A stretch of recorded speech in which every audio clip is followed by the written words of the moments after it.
Hello everyone, in this video I'm going to be showing you how to make a precise combat system with animations synced with the overlapping of the enemy actor. If you'd like to follow along from the previous video where we implemented a damage system, please feel free to do so.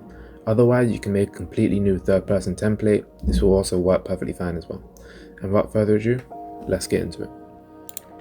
First of all, what you want to do is open your new third-person template or the one we made from the previous video and just test that everything's working before we start, so there aren't any bugs, and if it is, it's perfect. We are going to quickly make a combo new folder called combos, and then we next need to get our character and the animations, and I'll show you how to do that now. First of all, what you want to do is type in Mixamo, which is where we're going to get our character from.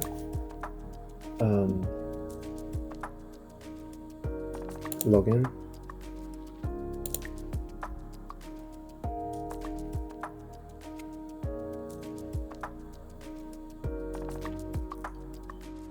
Once you've logged in, you want to go to the characters, and you can pick any one you like, preferably one we'll do this ninja one. It's got a nice build. You want to download this FBX binary T-pose. Click download. Then you want to find animations. So we're going to need an idle walking and sprinting animation.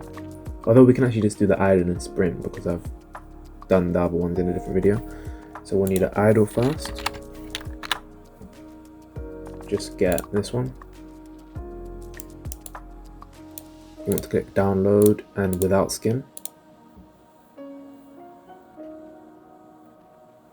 Next we need to get a sprint or run.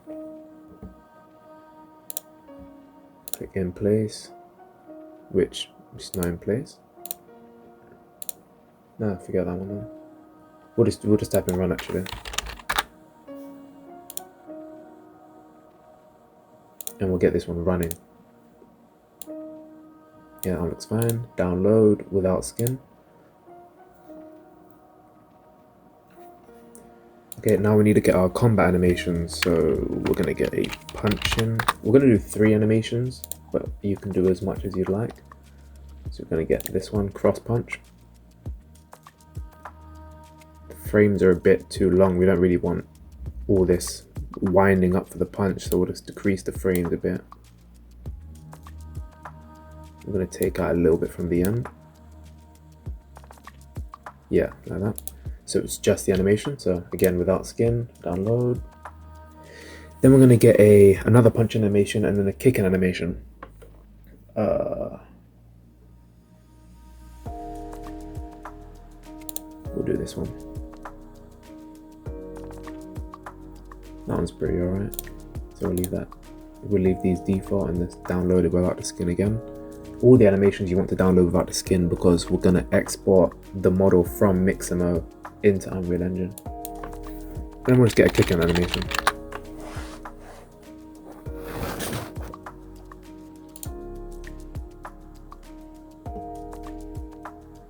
And then we'll get this one. Yeah, that looks alright. And then we want to get rid of these. Actually no, we already downloaded the thing. Okay, then we want to go back to Unreal Engine. Once we're in Unreal Engine, we want to right click in the content drawer and import our model. This is this one. Let's click import. And whilst it's important, we'll create a new folder called mesh because we don't really want all this piling up. We'll just get all of these and put it inside the mesh. And we'll also get another folder for animations. And then we'll import the animations inside the animation folder, which is all of these.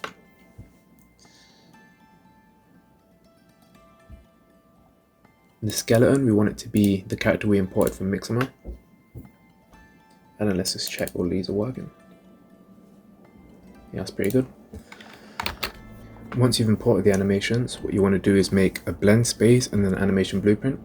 First, we'll make the blend space. We go right click, go to animations, legacy, and blend space 1D.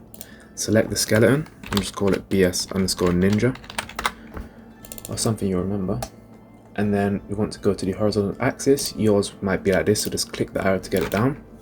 Type in speed for the name, set this to a value of about 500, and put the smoothing time to about 0.5. And save and close that. Also, if you want to check if it's working, oh, we haven't even added the animation, sorry. You want to go idle and make sure that's at 0 and get the running and put this all the way at the end. Make sure it's quite literally at the end or it won't work properly.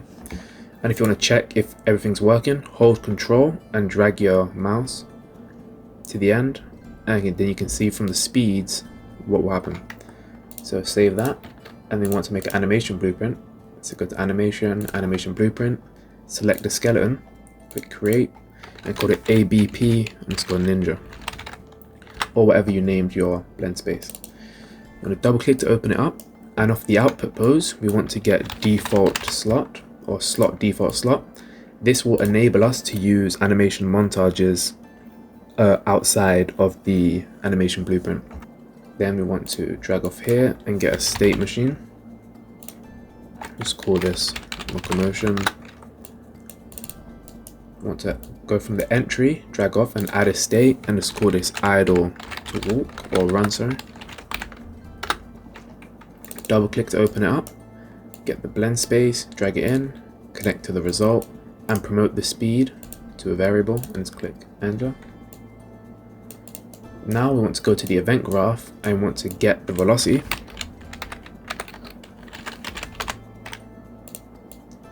The vector length, just type in length, and set the speed variable by holding Alt and left clicking and dragging out, sorry, and then connect that to there like that. Click compile, you'll see it's working perfectly fine. Now we want to go to our character, which is here, and want to change the mesh. So go to mesh and find our character, which is here, and put the animation blueprint as our animation blueprint. As you can see, that's working. So let's just test this. It's working so far. Okay, now what we want to do is make the actual combat system. So first we want to convert create from these punching and kicking animations anim montage. So right click on it, go to create and create anim montage. Then you want to go to the third person character. Let's close all of this, we don't need this anymore. The event graph, and we want to, first of all, actually we want to make a new input. So just here, right click, go to input and input action, put it IA_combo. Then we want to go to triggers and just click to press and save that. And then find the input mapping context, which will be third person input and IMC_default. We want to add the new input action we just created and assign it a button of left mouse button. So if you just click that, then click whichever button you want to assign it, that will be assigned. Now we go back to the third person character, get IA_combo, and then we want to make a new variable. Let's call this movement input and compile it and set it to a value of true. Then we want to make a new variable and call this attack combo, make this an integer, compile it. Okay, first we want to set the movement input here and set it to false, and we also want to put it in the movement input here. So just drag out here, drag from triggered, press B and get a branch, and we want the condition of this branch to be true, to be the movement input, which is obviously true. So if we can move, then do all of this, and that's what we're going to use for our combo to determine whether we can do it or not. So you want to hold control, drag up the attack combo, and get increment int. And here we'll just make a custom event. Let's call this perform combo. Plug that there. Want to get a retriggerable delay of about 2 seconds. And want to set the attack combo, put that at 0. And just make another custom event called reset attack combo. Let's plug that in here. Didn't spell that right. Reset attack combo. Next, we want to make a function called perform attack. And inside this function, we want to make a variable that holds all of our animations. So right click, or make a new variable, sorry, and call it attack. Make sure it's an anim montage of an object reference, and make it an array so it can hold multiple values. You just click this 3 times, or however much animations you have, and you can select your animations. So that's running, so we need to change that to an attack animation. So let's go back to your folder, which is damage system animations, and we don't want it to be a running montage. So we've got punching 2 and kicking 2, kicking 2. We want cross punch. So you right click it, create, and create anim montage, and let's plug that in here. Okay, now I want to hold control, get it, and get the length of it. So this will just tell us how much animations are in here. Then we want to subtract it by 1 to cycle through the animations. Then we want to get the attack combo and check if it's greater or equal to this value. Let's move this down a bit. And if it is, we want to get a branch which is connected into the perform attack. And if it is greater or equal to that, we want to reset attack combo. And if it isn't, we want to perform the attack combo. Okay, now we actually need to get the attack and call the last index to see which attack it's on, and get a copy, and then connect that there. Then off this reset attack combo, we want to get a return node, and we want the output to be, let's call that animation, and the output will just be anim montage,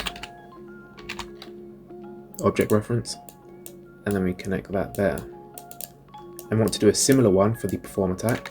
We want to get attack, get a copy of, or just get a copy, sorry, get the attack combo, subtract 1, and plug that into there, and just copy and paste this return node, and plug that there, and that there, just like that. Okay, now I want to go to the event graph, and off the movement input, we want to just get our function, and then you want to get play anim montage, which is this one, not play montage, play anim montage, and just connect the animation into there. Okay, now we can check if it's working. As you see, when you press left mouse button, the animation works. But if you spam it, it will just try to cycle through each animation. So you want to make it so that can't happen. Okay, so how we do that is we want to make a custom event called reset movement input. And for this custom event, we just want to drag off movement input and make that true. Then we want to go to the animation montages and create notifies so we can know when the character can move again. So at the point where you want the character to be able to move, go to this underneath notifies to 1, right click and add a notify, new notify, and call it enable movement, and then just copy, Control C it to copy it, go to the other montages and find out where you want your character to be able to move, and just click on it and Control V, or you could just find out where you want it to move, right click, add notify, and then just get enable movement. Okay, now we need to go to the animation blueprint and bind this enable movement notify to the custom event we made. So we want to cast to our third person character. You want to get player character, and then we want to get the anim notify. Those anim notify enable movement. And up here we want to first we want to promote this to a variable, or you can just right click it and click promote. We'll just call this character just to make it a bit shorter, like so. Then we can get the character and call the custom event, which was reset movement input, and just connect that like that. And close those, and just here you want to move this a bit to the side and get a branch. Hold B and left click to get a branch, and get the movement input as the condition. Now let's test that. As you can see, when you spam click it, they just play through the cycle of the animation, like so. And then obviously you can move again.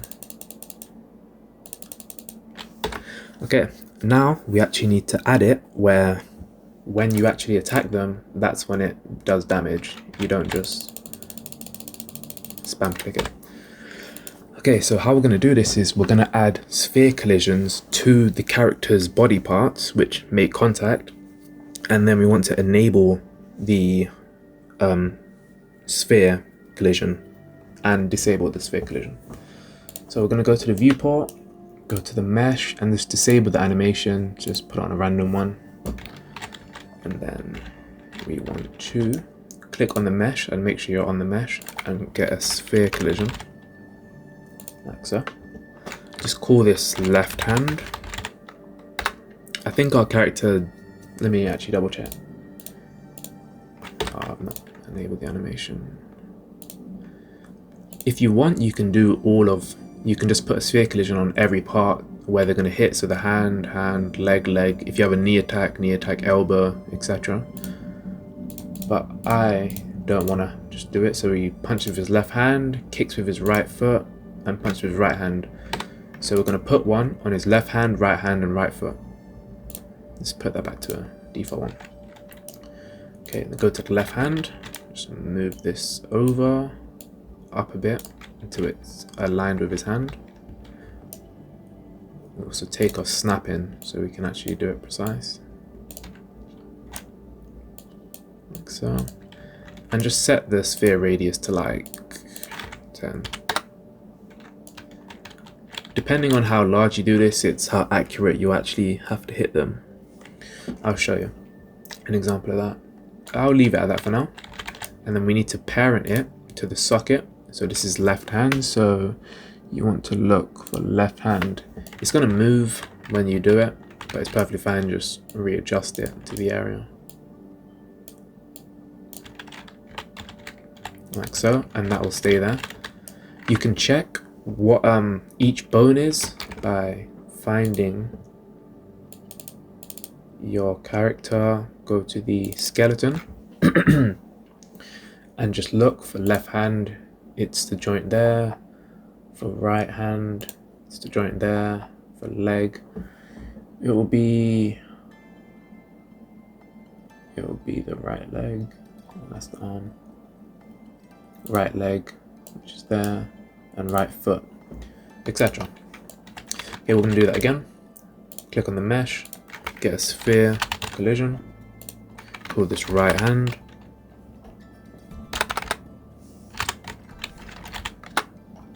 and then the reason we don't just straight away bind it to the socket, so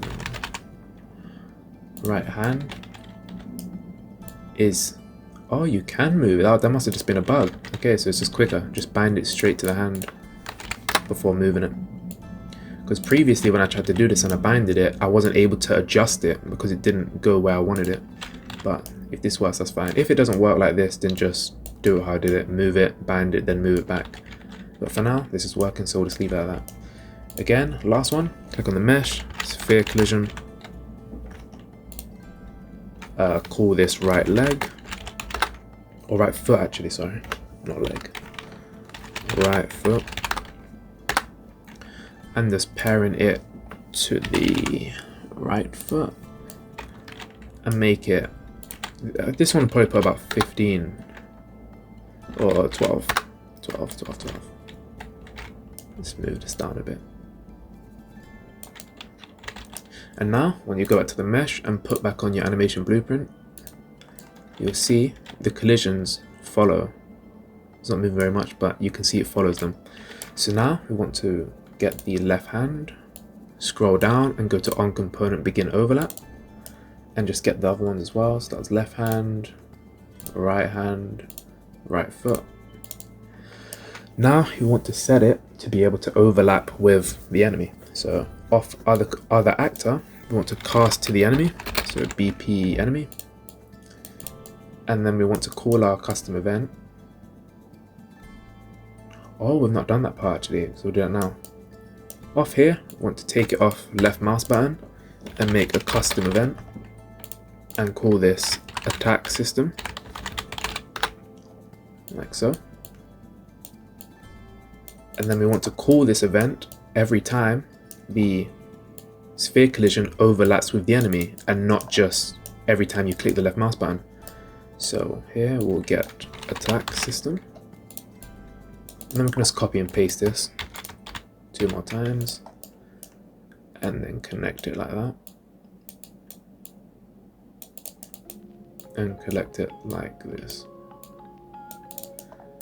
Okay, now we can test that out. Every time we hit them, it does damage. The reason why it's hitting them now though is because it's touching them before the animation can properly play. So this will happen if we don't do what we're going to do now, which is go to the animation, add a notify for enable and disable the collision, then go to the animation blueprint and set it. So first what we want to do is go to the animations, which is in here. I want to do this in the animation sequence, not the montage, so cross punch. I want to make another track, like that, and want to find the point where he actually is supposed to be hitting them. So here, go to the notifiers 1, right click, add a new notify, and call this enable collision. And literally like a frame after, we want to disable the collision. So add notify, new notify, disable collision. And then we'll just do that for the other two. You can again copy and paste it, but I'm just going to do it in the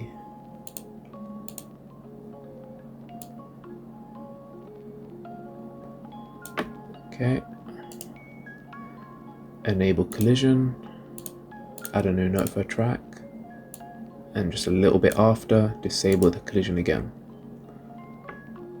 And we'll do this one more time for the last one, which is punching 2. Add new track, add notify, enable collision, and just a little bit after, disable collision. Okay, now we need to go to the animation blueprint, which you can do by just clicking it here, or you can just click this up here. Now we want to get the anim notify, so just call it enable collision, event anim notify enable collision, and disable collision, event anim notify disable collision. Want to get the character,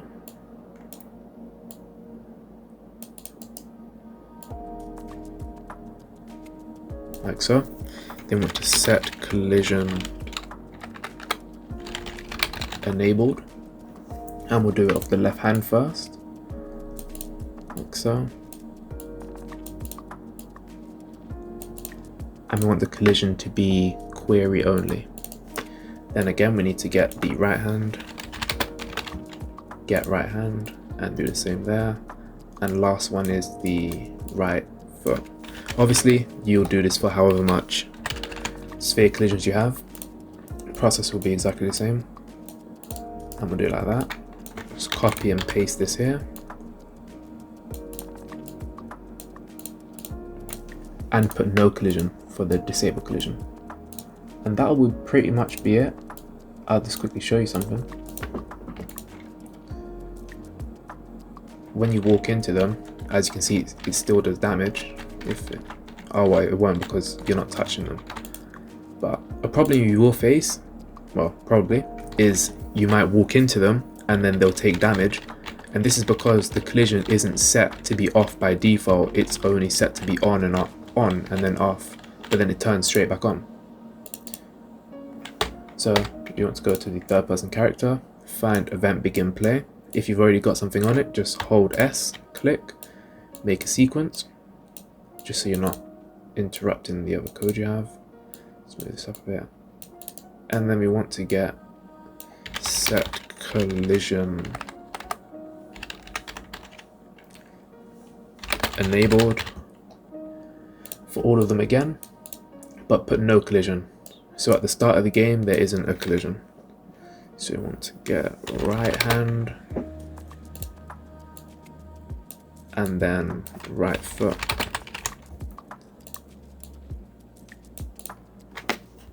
Compile and save, and that will be your damage system. Obviously, that's what I was saying earlier. Depending on how big you have your sphere collisions, it might not hit. So however precise you want to be, that's how precise you have to be. But I don't want my player to have to literally be onto them to have to do all that. So we'll just make the sphere radius 20 is a bit much, but 15 about.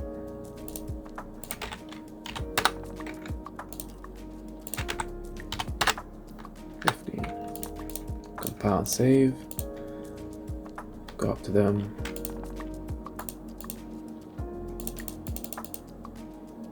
and that's how you do it. I'm also just going to quickly show you how to make it so when you play, you don't have your mouse here and you don't have to click to be able to play. Just go to content, create a new blueprint class called search of HUD. Get it. I think I've already showed you guys how to do this, but if you've not watched the previous video, then just do it like this. HUD underscore main game, whatever you want. Double click inside of it, go to event graph and get set input mode game only. For the player controller, you just want to get player controller. And of the return value, you want to set mouse or show mouse cursor. And you want this to be false. Then just go to the world settings. If you don't have the world settings, I believe you go to Windows and then tick world settings on. Go to your selected game mode and in the HUD, click HUD underscore main game. And when you click, you'll just be straight into your game. Like so. That seems to be working perfectly fine. And yeah, that's how you do it. If you have any questions, please feel free to leave them in the comments. Please make sure you like, subscribe, and hit the notification bell. Thank you, and have a blessed day.